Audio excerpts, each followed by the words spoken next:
Glória a Deus, aleluias. Boa noite, a paz do Senhor a todos. Amém. Você está feliz? Eu estou muito feliz. Sabe por quê? Mais uma oportunidade o Senhor me dá de falar algo que provém do alto e sublime trono para as nossas vidas, que é a palavra de Deus. Toda essa semana, uma palavra vem remetendo ao meu coração e à minha vida, que é mais ou menos assim: o que temos feito? Por que temos feito? Aonde queremos chegar com tudo isso? Não sei se vocês já pararam para pensar nestas questões. O que temos feito realmente para Deus? Como nós temos feito para Deus isto? Nós cantamos, anseio mais por Ti, mas como você tem ansiado por Ti, por nosso Deus? E aonde nós queremos chegar? E essas palavras falam ao meu coração e me impulsionam a modificar, a me moldar a todos os dias. E nós vamos falar um pouquinho da palavra do Senhor nesta noite. Vamos ficar em pé? Vamos orar? Senhor, meu Deus, meu Pai Todo-Poderoso, em nome do Senhor Jesus, nós nos colocamos na Tua presença, Senhor. Submisso, Senhor, ao que o Senhor quer falar conosco, e não ao que eu planejei no meu coração, na minha vida, mas sim submisso ao Teu querer, ao Teu agir, ó Pai. Fala comigo, Senhor, primeiramente, e que eu possa ter as palavras corretas, as palavras direcionadas do trono do Senhor para a igreja nesta noite, Pai. Derrama do Teu poder, quebram sim as barreiras, quebram todos os grilhões do nosso coração, da nossa alma, do nosso entendimento, e que possamos estar submissos a esta autoridade, a esta unção e a este momento de adoração ao Senhor, em nome do Senhor Jesus. Amém. Glória a Deus. A palavra do Senhor no livro, pode até tomar assento. A palavra do Senhor no livro de Jó, capítulo 37, versículo 22, diz assim: do norte veio o áureo esplendor, pois Deus está cercado de tremenda majestade. Quanto ao Todo-Poderoso, não o podemos compreender. Ele é grande em poder, porém não perverte o juízo e a plenitude da justiça. Por isso as pessoas o temem, ele não olha para os que se julgam sábios. O nosso Deus não olha para os que se julgam sábios.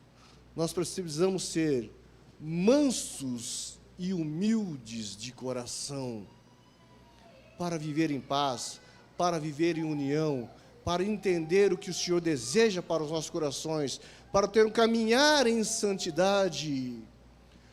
Nunca se ouviu falar tanto em dificuldades, em problemas, não é isso? O próprio salmista fala: elevo os meus olhos para os montes. De onde me vem o socorro? Os montes, nesse contexto, falam de desafios, falam de problemas. E por vezes as perguntas: como é que está a sua vida? Eu estou com um monte de problema, estou com um monte de desafios a serem vencidos. Montes. Não sei vocês, mas a cada dia nós temos que vencer um gigante. A cada dia nós temos que vencer não somente os gigantes que estão à nossa frente, mas vencer o gigante que está dentro de nós. O orgulho, a altivez, a soberba. E por vezes é difícil vencer, porque parece que os desafios são tão grandes à nossa frente que nós não conseguimos sobrepujar com a nossa própria força. Mas Deus está nesta noite, sabe, para dizer que seja manso e humilde de coração.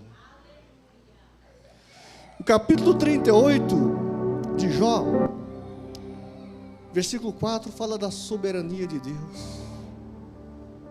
Por vezes nós olhamos, tudo acontece ao nosso redor, todo mundo consegue alcançar o seu emprego, a sua colocação na área de trabalho, todo mundo consegue ter o seu casamento restaurado, resolvido ou concluído, todos conseguem almejar e avançar em grandes áreas, menos eu. As coisas não acontecem na minha vida, mas isso não acontece com vocês, acontece somente comigo, com o japonês. Nós não olhamos, por vezes, para nós mesmos, olhamos para quem está ao nosso lado, e que estão vencendo, e por vezes nós não estamos vencendo. Isso é o seu pensamento, mas o pensamento de Deus é: seja manso e humilde de coração. Não veja os montes como desafios, não vejam as circunstâncias que você está enfrentando, mas vejam como oportunidade de expressar a glória do Senhor para os que estão ao seu redor. Por vezes você não vai conseguir o que os outros estão conseguindo, mas você vai se colocar na presença e dizer: não tem problema, não tem problema, a minha vitória é estar na presença do Senhor. A minha vitória é ter o meu nome escrito no livro da vida. A minha vitória é ser contado entre os vencedores. Eu não tenho ouro, nem prata, mas o que eu tenho, eu te dou. Que a paz em Cristo Jesus. Não fique atribulado. Não fique desesperado. Deus é o teu socorro bem presente em momentos de angústia. E Jó fala assim no capítulo 38, versículo 4. Deus fala para Jó. Às vezes nós olhamos todas as circunstâncias, e ele fala assim para Jó: onde você estava quando eu lancei os fundamentos da terra? Aonde você estava? Responda se você tem entendimento aonde você estava. Quem determinou as medidas da terra, se é que você o sabe? Ou quem estendeu sobre ele uma linha de medir? Sobre o que estão firmadas as suas bases? Ou quem ainda assentou a pedra angular? Responda aonde você estava. Quando as estrelas da alva juntas alegremente cantavam e todos os filhos de Deus gritavam de alegria, aonde você estava, meu filho Jó?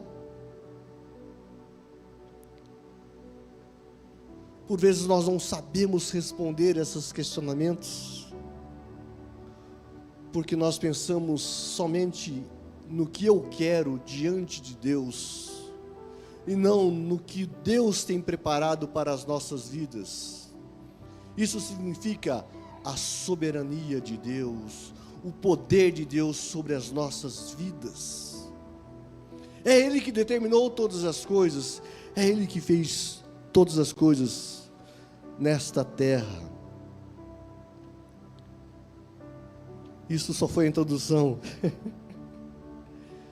Mas eu quero falar sobre a bondade de Deus. Deus é bom em todo o tempo. Deus é bom. E essa semana que passou, tem acho que uma semana e meia mais ou menos, eu fui pegar apenas a vasilha da cachorrinha para colocar a ração. Eu fui agachar para pegar a vasilha da Yuki para colocar a ração. Mas quando eu agacho e quando eu levanto, a minha coluna dá uma torcida. E veio aquela dor, aquele desconforto, que eu estava parecendo, como diz, um velhinho, né? De 150 anos, tendo que me apoiar, segurar nas coisas, porque a dor era tremenda. E a minha esposa falava, Claudiane falava, toma um remédio, compra um remédio. Eu, não vou comprar, vai sarar por si só. E um dia, 2 dias, 3 dias, o japonês é teimoso, Mônica. Compra o remédio. E eu não comprei o remédio. E o sofrimento, quase 2 semanas sofrendo. Meu Estevão, sabe por quê? Parece que a gente não acredita no que as pessoas falam para nós. E eu tenho meditado em todas as circunstâncias ao meu redor. Quem lê meus devocionais vê que eu olho o ambiente, o vivo, a palavra todos os dias na íntegra. Todos os dias eu vivo a palavra na íntegra. E eu percebi o quanto eu sou desobediente. Podia ter ficado sarado mais rápido. Mas a teimosia de não obedecer faz a gente padecer, né? É melhor obedecer do que sacrificar. Mas a gente assim, o ser humano assim, falam da palavra de Deus, mas nós não obedecemos a palavra de Deus. Poderíamos estar bem melhor, mas não estamos. Mas eu tenho uma novidade para você, que diz assim no Salmo 23. O Senhor é o meu pastor, e nada me faltará. Ele me faz repousar em pastos verdejantes. Leva-me para junto das águas de descanso. Refrigera-me a alma. Guia-me pelas veredas da justiça, por amor do seu nome. Ainda que eu andasse pelo vale da sombra da morte, não temerei mal algum, porque tu estás comigo. O teu bordão e o teu cajado me consolam. Preparas-me uma mesa na presença dos meus adversários. Unge a minha cabeça com óleo, o meu cálice transborda. Bondade e misericórdia certamente me seguirão todos os dias. Quantos os dias? Todos os dias da minha vida. E habitarei na casa do Senhor para todo sempre. Nós sabemos esse salmo de cor e salteado. Esse salmo faz parte, por vezes, da nossa infância. A nossa mãe, os nossos pais recitavam esse salmo. O Senhor é meu pastor, nada me faltará. Por vezes, não somente recitava, mas ficava aberto a Bíblia em cima da estante ou da... Como é que chama aquela parte que fica embaixo? Rack, então, isso, às vezes fica lá, a Bíblia aberta, naquele porta-Bíblia, fica até amarelinho. Lá na minha casa ficava amarelinho as páginas, mas o Salmo 23 estava lá. Por vezes, eu menino, passava lá, mas não tinha curiosidade de ler. Não adianta ficar aberta a Bíblia, se você não tomar posse do que está escrito nessa Bíblia. O Salmo 23 é uma realidade, mas se você não tomar posse desta palavra, apenas ficará uma página amarela na sua vida. Certamente que a bondade e a misericórdia me seguirão por todos os dias da minha vida. Certamente, a palavra certamente enfatiza a certeza dessas promessas, indicando que não é apenas uma possibilidade ou algo que poderá acontecer, mas uma garantia que isso vai se tornar uma realidade na sua vida. O Senhor é o seu pastor, o Senhor é o meu pastor, e nada me faltará. Certamente isso acontecerá. Aonde? Na minha e na sua vida, na minha casa e na sua casa, na minha família e na sua família, na sua descendência. O Senhor será o seu pastor e nada te faltará. É uma certeza que irá acontecer. Mas eu estou duvidando, eu não acredito nessa palavra. Realmente, o que o irmão falou que no momento da oferta, o que você semear, você vai colher. Se você não está acreditando, está desacreditado, realmente você não vai colher nada. Eu sou o Senhor teu Deus, que te tirei da terra do Egito, da casa da servidão. Êxodo capítulo 20, versículo 2. Eu sou o Senhor, que tirei lá do Egito e te trouxe para um lugar de bênção. Você não é mais um escravo, você é um livre em Cristo Jesus. Mas nós queremos viver o quê? Escravizados. Aonde? Escravizados no passado.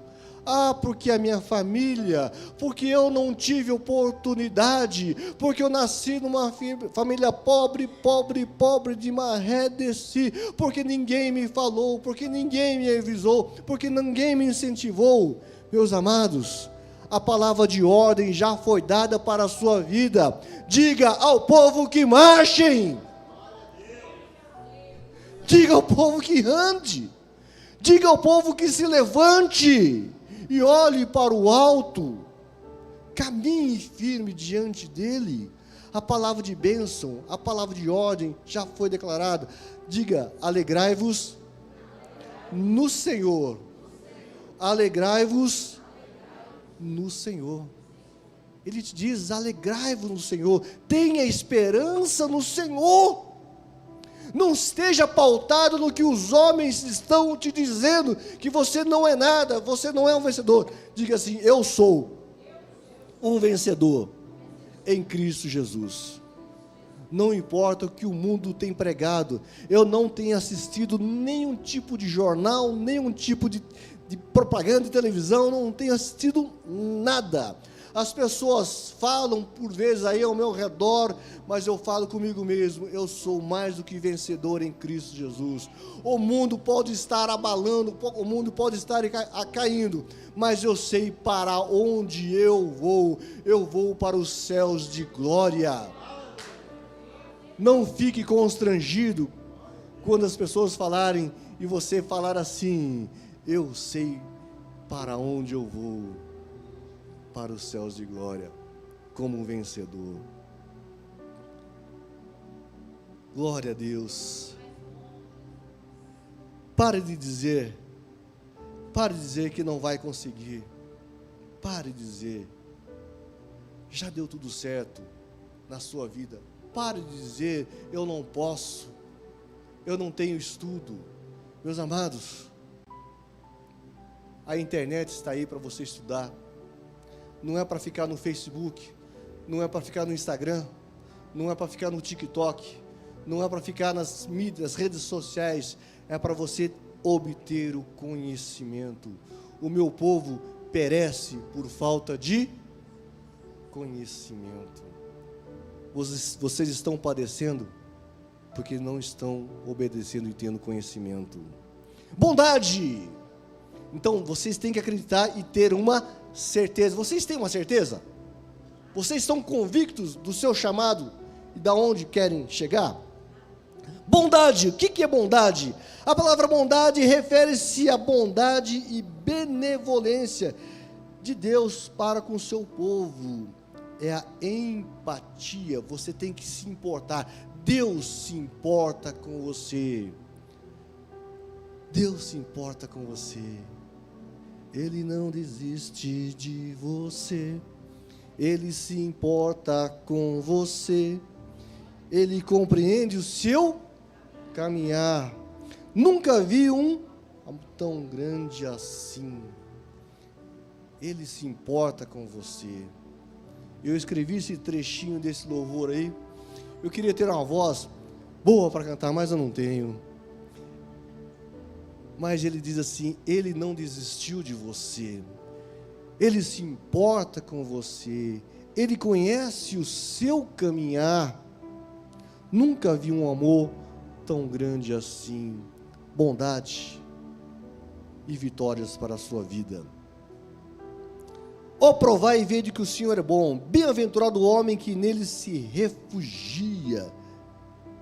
Temos a tendência de rejeitar o que ainda não experimentamos. Quando eu tive uma experiência com Deus, 1998, não era cristão, não era evangélico, falava que tinha uma religião, falava que eu tinha algo com Cristo, mas eu ainda não tinha tido uma experiência com Deus. Nós vamos conhecer a bondade de Deus quando nós tivermos uma experiência com Deus. Nós vamos conhecer o amor de Deus quando nós nos colocarmos diante dele e falarmos: Senhor, eu quero ter uma experiência real e verdadeira contigo. E um dia eu estava tão enfermo, tão doente, que eu pensei que eu ia morrer mesmo. Tão ruim que eu estava. Mas a minha esposa me levou para a igreja. Alguém me direcionou para a palavra de Deus. E eu estava naquele culto, naquela igreja, e um servo de Deus falou bem assim: existe um Deus que cura. Existe um Deus que faz um milagre. Existe um Deus que ressuscita mortos. Existe um Deus que abre portas onde não há porta. Existe um Deus que faz a água jorrar da pedra. Existe um Deus que abriu o mar vermelho e fez o seu povo passar. E eu estava no meio da igreja, eu falei: sim, eu estou precisando desse Deus que cura e faz milagre. Esse Deus está aqui nesta noite para te abençoar. Ele se importa com você, viu? Ele se importa com você. Por mais que você às vezes não se importe com Ele nas devidas proporções, mas Ele se importa com você. E eu, nessa simples oração com Deus, eu não sabia nem orar, mas Deus mudou naquele dia a minha vida e a minha história. Como hoje Ele vai mudar a sua história. Depois da bondade vem a misericórdia. A palavra misericórdia refere-se a compaixão, perdão para com seu povo. Ele já perdoou os seus pecados. Ele já perdoou todas as suas falhas. Por que ficar lembrando? Por que ficar remexendo naquilo que já foi resolvido? Pare de querer buscar o lixo. O lixo tem que ficar fora, lá na lixeira. Esqueçam das coisas que ficaram para trás e prossigam para o alvo, para Cristo Jesus. É para frente. Você não é um caranguejo que anda para trás, não. Você é um vencedor que anda para frente. E não há passos curtos, há passos largos, porque o Senhor já determinou a sua vitória. Mas Deus, sendo rico em misericórdia, por causa do grande amor com que nos amou, estando nós mortos em nossos delitos, nos deu vida. Ele nos deu vida com Cristo. Pela graça, vocês foram salvos. E Jesus, saindo, viu grande multidão, Marcos capítulo 6, viu grande multidão e se compadeceu deles, porque eram como ovelhas que não têm pastor. Pela misericórdia do Senhor, o Senhor nos alcançou. o Senhor olhou para mim e viu aquele que estava enfermo, aquele que estava à beira, às vezes, da morte, com uma enfermidade que não tinha cura para os médicos, diziam que eu teria que tomar um medicamento para o resto da vida. Eu não tomo nenhum remédio. Se eu não tomei o remédio para a coluna, imagine outros remédios. Jesus é bom. Jesus muda a história. Jesus mudou a minha história e pode mudar a sua história. João 3,16 diz assim: porque Deus amou o mundo de tal maneira que deu seu Filho unigênito, para que todo nele crê não pereça, mas tenha o quê? A vida eterna. Lá no Calvário, 3 cruzes como esta que está ali, 3.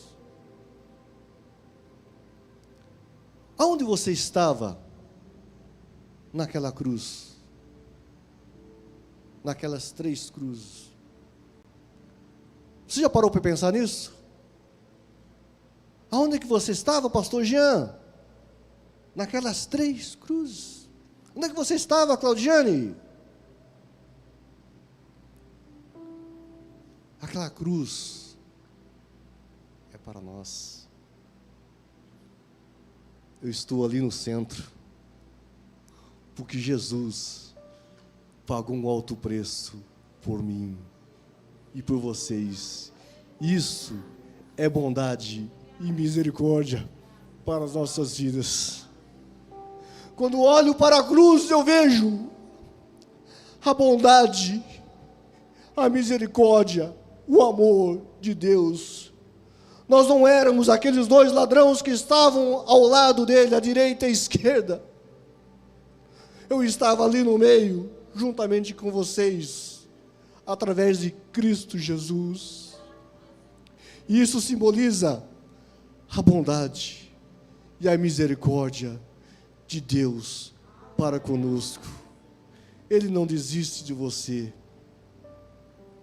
Ele se importa com você. Deus é fiel e poderoso.